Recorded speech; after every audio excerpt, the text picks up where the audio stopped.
Welcome. Thank you for lending an ear to the Voice of the Times for Friday, March 18, 2022.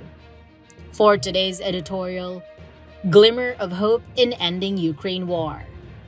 Addressing members of the United States Congress, Ukrainian President Volodymyr Zelensky on Wednesday made an impassioned appeal to U.S. President Joe Biden to help defend his country against Russian aggression. It is not enough to be the leader of the nation. Today, it takes to be the leader of the world, Zelensky reminded Biden. Being the leader of the world means to be the leader of peace. Peace in your country doesn't depend anymore only on you and your people. It depends on those next to you and those who are strong. Close to a month after the Russian military juggernaut smashed into Ukraine, about 3 million people have fled the country, and civilian casualties continue to mount at a savage pace. Ukrainian forces appear to have blunted Russian attacks on key cities for the moment, but there are fears they can't hold out much longer by themselves.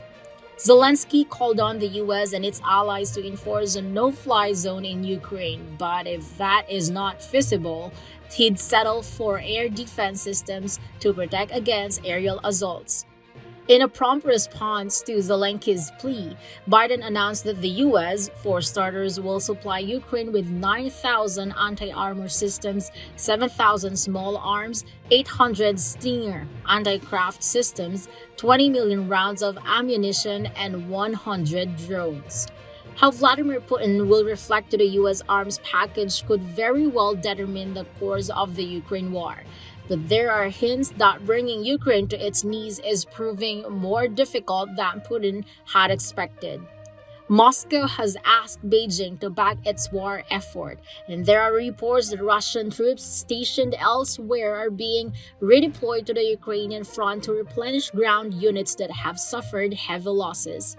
China, however, has wisely chosen to steer clear of the Ukraine dispute, urging instead for restraint and reiterating its stand for respecting the sovereignty and territorial integrity of all countries.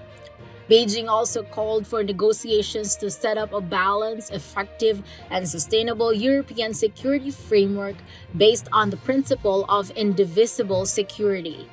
Beijing's blunt response may have been influenced by a stern warning from the US of consequences if it backs Moscow's war in Ukraine. Washington didn't have to enumerate what those consequences are. Beijing got the message. Hopefully, the rejection from what he embraces as a close ally will make Putin realize that it's time to look for a gracious way out of the morass he has created in Ukraine. There is a glimmer of a win-win solution in the ongoing dialogue between Russian and Ukrainian officials. Earlier this week, the negotiators drafted a 15-point peace plan that is acceptable to both sides. The plan includes a ceasefire in Ukraine and the withdrawal of Russian troops if Kyiv declares neutrality. It must also reject overtures to join NATO and ban foreign military bases in its territory.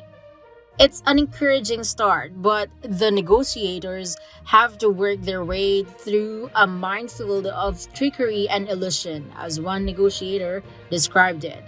A Russian source briefed on the talks revealed to the Financial Times that the peace deal allows both Kyiv and Moscow to credibly declare victory.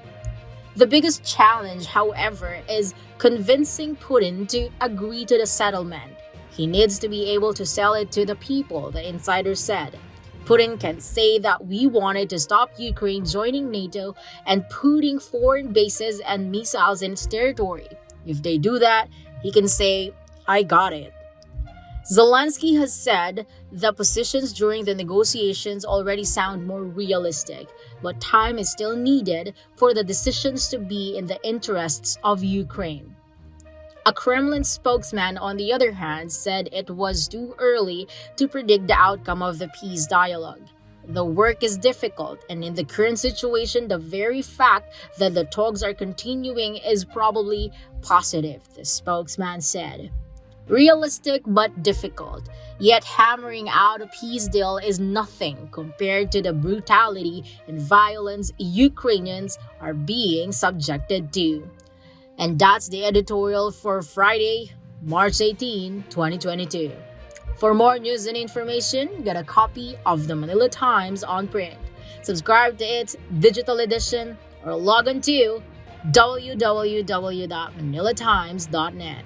Follow us on Twitter, Facebook, or Instagram, and listen to the Voice of the Times.